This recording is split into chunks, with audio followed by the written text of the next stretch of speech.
Student মই আজি এই প্ৰকোপ কেন্দ্ৰীয় কোষ তাত উৎসেচক থাকে নে নাথাকে ব্যাখ্যা কৰা।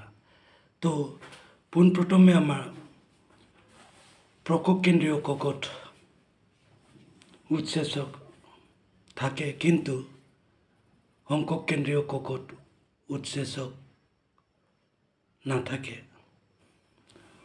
উৎসেচকবোৰ হ'ল DNA অণুৰ শেষ মূৰত থকা নিউক্লিঅটাইডবোৰক আঁতৰ কৰিব পাৰে আৰু DNA অণুবোৰৰ ভিতৰত যিকোনো সুনিৰ্দিষ্ট স্থানত কাটিব পাৰে।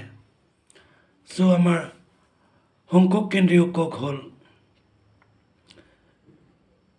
নিউক্লিয়াছযুক্ত আৰু আৱৰণযুক্ত কোষাণু থকা জীৱ, আৰু সেই জীৱবোৰক সংকক কেন্দ্ৰীয় কোষ বুলি কোৱা হয়।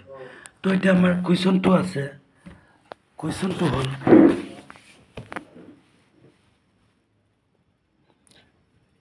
সংকক কেন্দ্ৰীয় কোষৰ ৰেষ্ট্ৰিকশ্যন উৎসেচক আছেনে ব্যাখ্যা কৰা। উত্তৰ: নাই বা নাথাকে।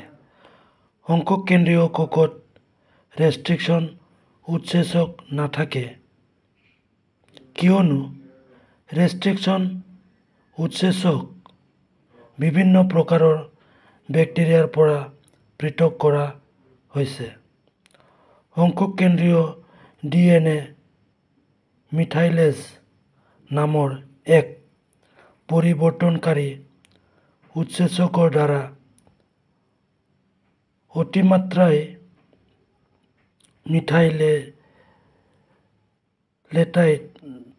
মিথাইলেটেড হয়।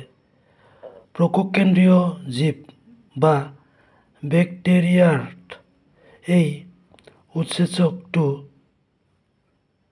বেক্টেৰিওফেজৰ বৃদ্ধি সীমিত কৰিবলৈ এক প্ৰতিৰক্ষা ব্যৱস্থা হিচাপে থাকে।